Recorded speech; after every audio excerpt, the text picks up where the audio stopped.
Bagaimana bisa mengimani? Saya waktu minta dibelikan Injil sama bapak saya juga dipukulin sama bapak saya. Ngapain kan kau minta Injil? Permintaan saya dianggap aneh. Padahal bapak saya ngajarkan pada saya, kitab yang wajib diimani ada 4. Quran saya punya, Injil pengen punya. Kenapa saya tidak boleh? Kan harus diimani. Apa yang salah dengan saya? Malah dipukulin. Ya udah, karena dipukulin ya saya ngumpulin duit, beli sendiri. Diumpetin lagi. Karena nggak boleh kelihatan. Seperti itu kita beragama selama ini, tidak berimanlah kepada kitab-kitab Allah. Ini tertulis di salah satu rukun iman, di urutan yang ketiga. Rukun iman ada 6. Di urutan yang ketiga dikatakan iman kepada kitab-kitab Allah. Sementara kita ketahui Islam itu lahir sangat jauh setelah Injil, baru datangnya Islam. Haleluya, haleluya, haleluya. Assalamualaikum warahmatullahi wabarakatuh. Salam Aki. Aku kabarkan Injil keselamatan. Bapak Ibu Tuhan, ketemu lagi dengan saya Evangelis Avraham Effendi Usman. Bagaimana kabar Bapak Ibu semua? Tentu luar biasa. Yes, yes, wow. Kita itu sangat istimewa dan kita selalu Aki memberitakan kabar baik, kabar sukacita, kabar di mana semua orang menunggu tentang kedatangan Adonai Yeshua HaMashiach, tentang kedatangan Yesus Kristus yang kedua kali. Cuma perbedaannya adalah kalau saudara kita dari seberang menunggu kedatangan Yesus Kristus yang kedua kali bukan untuk menyelamatkan, tetapi untuk membunuh babi, mematahkan salib, dan menghapus jizyah. Kalau kita menunggu kedatangan Yesus Kristus yang kedua kali untuk menyelamatkan kita orang-orang yang percaya kepadanya dan untuk mengadili orang mati maupun orang yang hidup.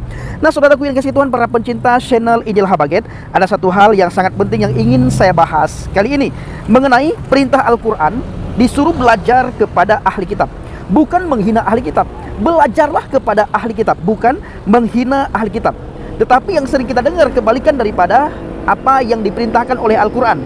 Mereka selalu menghina Alkitab, mencaci maki Alkitab, mencemooh Alkitab, mengatakan kalau Alkitab itu sudah dipalsukan, seolah-olah Tuhan tidak sanggup menjaga firman-Nya.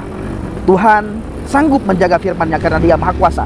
Dia tidak akan mengizinkan firman-Nya dipermainkan oleh manusia. Tidak akan mengizinkan firman-Nya diubah oleh tangan jahil manusia. Maka dari itu Tuhan Maha Kuasa, Dia sanggup menjaga firman-Nya. Alkitab mengatakan bumi boleh berlalu, langit boleh berlalu, tapi firman-Ku tetap utuh. Ya. Nah, saudaraku yang dikasihi Tuhan, para pencinta channel Injil Habaget, mari kita melihat satu ayat Al-Quran, di mana ayat ini sangat sering kita dengar, ayat ini sangat sering kita baca, dan saya perlu ulang-ulang dan ulang agar saudara-saudara kita yang menghina firman Tuhan, yang menghina Alkitab, mereka bisa berpikir 1000 kali bahwa Al-Quran ternyata tidak pernah menafikan akan Alkitab. Mari kita lihat. Fa in kunta fi syakkin mimma anzalna ilaika fas'alil ladzina yaqra'unal kitab min qablik laqad ja'akal haqqu min rabbika fala takunanna minal mumtarin. Artinya, maka jika kamu Muhammad, ini yang ngomong Allah, yang berkata di surat Yunus ayat 94 ini adalah Allah. Allah berbicara bukan kepada orang yang sembarangan. Allah berbicara langsung kepada Nabi Muhammad, Nabi yang sangat diagungkan oleh saudara kita, Nabi yang sangat dihormati oleh saudara kita. Jadi Allah berbicara atau berkata kepada Nabi Muhammad, maka jika kamu Muhammad berada dalam keraguan-raguan tentang apa yang kami turunkan kepadamu, maka tanyakanlah kepada orang-orang yang membaca kitab sebelum kamu. Sesungguhnya telah datang kebenaran kepadamu dari Tuhanmu, sebab itu janganlah sekali-kali kamu termasuk orang yang ragu-ragu. Ini Allah loh, Allah sendiri berkata kepada Nabi Muhammad, ya, jikalau kamu ragu-ragu terhadap apa yang kuturunkan kepadamu, fas'alil ladzi, maka kamu bertanyalah kepada ahli kitab. Seandainya Alkitab sudah dipalsukan, mungkinkah Al-Quran mengatakan, wahai Muhammad, kalau kamu ragu-ragu maka bertanyalah kepada ahli kitab? Tidak mungkin. Kenapa? Karena Quran datang itu jauh setelah Injil. 650 tahun setelah Injil baru turunnya Al-Quran, baru datangnya Al-Quran. Seandainya Injil ini sudah dinafikan, sudah dipalsukan, sudah tidak boleh diimani lagi, sudah tidak boleh dibaca lagi, kenapa Al-Quran di dalam surat Yunus 94 mengatakan, maka jika kamu Muhammad berada dalam keraguan-raguan tentang apa yang kami turunkan kepadamu, maka tanyakanlah kepada orang-orang yang membaca kitab sebelum kamu. Betapa penting kitab sebelumnya. Sampai-sampai Nabi yang sangat dihormati oleh saudara kita, yang diagungkan, yang dijunjung tinggi oleh saudara kita, kalau punya keraguan, disuruh bertanya kepada ahli kitab. Mari kita melihat apa yang ada dalam Alkitab. Saya ingin mengajak saudara semuanya untuk melihat satu ayat lagi di dalam Al-Quran, saudaraku, di dalam Al-Quran surat Al-Maidah. Nah, ini juga sering sekali kita baca surat Al-Maidah ini ya. Mari kita lihat saudaraku, dalam surah Al-Maidah ayat yang ke-46.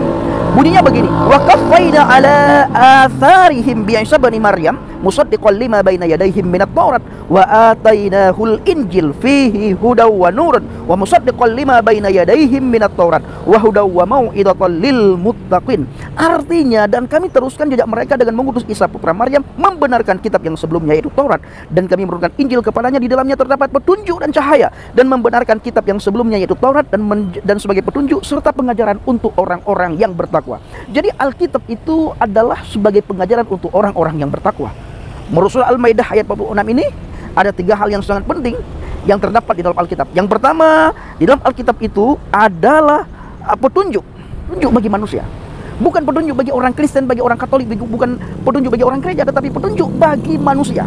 Yang kedua, Al-Quran mengatakan dalam Injil itu ada cahaya, di mana petunjuk dan cahaya ini merujuk kepada satu pribadi, yaitu pribadi Yesus Kristus. Yesus berkata dalam Injil Yohanes 14 ayat yang ke-6, "Akulah jalan, kebenaran dan hidup, tidak ada seorang pun yang datang kepada Bapa kalau tidak melalui aku." Ini adalah petunjuk bagi umat manusia. Maka Injil itu sangat dibutuhkan oleh semua manusia. Bukan saya dibutuhkan oleh orang Kristen. Semua manusia butuh Injil, karena dalam Injil itu ada pribadi yang memberikan petunjuk jalan kepada kita sehingga kita bisa sampai ke surga. Yang kedua, kata Al-Quran, di dalam Injil itu ada cahaya. Cahaya ini sangat dibutuhkan oleh semua orang. Cahaya ini maksud di sini adalah bukan cahaya sembarangan, tetapi cahaya ilahi, cahayanya Tuhan bagi umat manusia. Jadi hati kita diterangi oleh firman Tuhan, pikiran kita diterangi oleh firman Tuhan, langkah kita diterangi oleh firman Tuhan. Maka di dalam Mazmur 119 dikatakan, firman-Mu adalah pelita bagi kakiku, terang bagi jalanku. Itu kata pemazmur. Begitu luar biasanya Alkitab. Ini adalah cahayanya Tuhan, cahaya ilahi, bukan cahaya seperti cahaya di dalam rumah kita yang hanya menerangi rumah kita. Cahaya Tuhan, seluruh kehidupan kita diterangi oleh Dia. Bukan saja kita berada di satu tempat, bukan saja firman Tuhan itu, cahaya Tuhan itu menerangi kita ketika kita berada di gereja. Bukan, cahaya Tuhan itu menerangi kita kemanapun kita pergi, dimanapun kita berada, dengan siapapun kita berbicara. Cahaya Tuhan selalu menerangi hati kita, menerangi pikiran kita, dan menerangi langkah kita. Maka pemazmur katakan apa? Firman-Mu adalah pelita bagi kakiku dan terang bagi jalanku. Nah, saudaraku yang dikasih Tuhan, para pencinta channel Injil Habaget, surat Al-Maidah juga mengatakan bahwa membenarkan kitab sebelumnya yaitu Taurat, dan sebagai petunjuk serta pengajaran untuk orang-orang yang bertakwa. Luar biasa. Saudaraku yang dikasih Tuhan, para pencinta channel Injil Habaget, khususnya kepada saudara-saudara yang sampai saat ini masih menghina, mengolok, mencaci maki, mencemooh Alkitab. Ayo berpikir 1000 kali. Ya, lihat Al-Quran, apa kata Al-Quran tentang Injil? Adakah Al-Quran melarang saudara untuk tidak membaca Injil? Adakah Al-Quran mengatakan jangan lagi melihat Injil, jangan lagi membaca Injil? Tidak ada. Yang ada kebalikan daripada apa yang saudara ngomong selama ini, apa yang saudara sampaikan selama ini, apa yang saudara dengar selama ini. Kalau Alkitab sudah dipalsukan, tidak boleh lagi baca. Maka di dalam salah satu rukun iman yang ketiga, ya, salah satu rukun iman yang ketiga, di situ ditulis bahwa iman kepada kitab-kitab Allah. Ya, berimanlah kepada kitab-kitab Allah. Ini tertulis di salah satu rukun iman, di urutan yang ketiga. Rukun iman ada 6. Di urutan yang ketiga dikatakan iman kepada kitab-kitab Allah. Sementara kita ketahui Islam itu lahir sangat jauh setelah Injil, baru datangnya Islam. Ya, maka seandainya Alkitab sudah tidak berlaku lagi, tidak boleh dibaca lagi, kenapa di salah satu rukun iman di urutan yang ketiga dikatakan beriman kepada kitab-kitab Allah? Sementara kita sering mendengar dari pihak ustadz tidak boleh lagi baca Alkitab. Nah, saudaraku yang dikasih Tuhan, jangan bosan-bosan untuk memberitakan Injil. Sangat banyak manfaatnya. Manfaat yang pertama, orang tidak lagi tinggal dalam kegelapan. Orang sudah menemukan terangnya Tuhan. Orang sudah menemukan petunjuk jalan ke surga. Orang sudah mendapatkan pengajaran. Manfaat yang kedua, Alkitab ini diberikan untuk orang-orang yang bertakwa. Apakah saudara termasuk orang yang bertakwa? Kalau belum termasuk, ayo saudara renungkan. Beriman kepada Alkitab, percaya kepada Alkitab, bertakwa kepada Alkitab, dan tinggallah di dalam firman Tuhan. Firman Tuhan menjadi petunjuk bagi kita manusia, firman Tuhan menjadi cahaya bagi kita manusia, dan firman Tuhan menjadi pengajaran bagi kita manusia. Jangan pernah saudara dengar apa kata orang. Ya, orang selalu berkata Alkitab sudah dipalsukan, sementara orang itu tidak bisa menunjukkan yang aslinya. Ya, seandainya mereka menemukan yang palsu, pasti mereka punya yang asli sebagai pengganti yang sudah mereka tuduhkan bahwa Alkitab yang kami imani ini palsu. Alkitab yang diimani oleh orang Kristen itu palsu, seharusnya orang-orang yang menuduh itu bisa membuktikan ini loh yang asli yang harus kalian imani, bukan itu. Nah, ini seharusnya mereka katakan, bukan hanya bisa memframing dan selalu memframing, menuduh, memfitnah dan selalu memfitnah tanpa bisa menunjukkan satupun bukti terhadap apa yang mereka fitnahkan. Bukankah al-fitnatu asyaddu minal qatli? Fitnah itu lebih kejam daripada pembunuhan. Kenapa saudara main-main dengan fitnah? Kenapa saudara selalu tinggal dalam fitnah? Kenapa saudara selalu memfitnah apa yang tidak pernah saudara ketahui, apa yang tidak pernah saudara baca? Baca dulu. Apakah saudara nanti mendapatkan kepalsuan di sini? Kalau saudara dapatkan kepalsuan di sini, tinggalkan Alkitab. Tetapi nanti bila saudara dapatkan betapa Alkitab ini luar biasa, menjadi cahaya bagi saudara, menjadi petunjuk bagi saudara, ya saudara harus berani ambil keputusan. Terima Alkitab seperti yang saya alami. Saya dulu juga sama seperti saudara, tidak suka kepada Alkitab, menghina Alkitab. Saya mengatakan Alkitab ini palsu karena ini turun-temurun Bapak Ibu, turun-temurun bahwa kita percaya bahwa Alkitab itu palsu.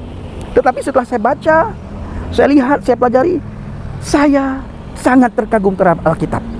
Betapa mudah kita baca Alkitab, betapa mudah kita imani Alkitab, betapa mudah kita ketahui akan Alkitab. Baik saudaraku dikasih Tuhan, mari kita selalu memberitakan Injil, dan Injil. Karena dalam Injil ada petunjuk, ada cahaya, dan ada pengajaran. Assalamualaikum warahmatullahi wabarakatuh. Salam Aki. Aku kabarkan Injil keselamatan. Bapak Yahweh Bishim Adonai Yesus Hamasiah, berwah kudus memberkati kita semua. Haleluya. Amin. Salam murtadin. Saya mengucapkan terima kasih kepada Bapak Ibu yang selalu mendukung pelayanan Habaget, baik melalui doa, dana, motivasi maupun support saudara. Terus dalam doa dan bawa Habaget dalam doa syafaat saudara. Terima kasih.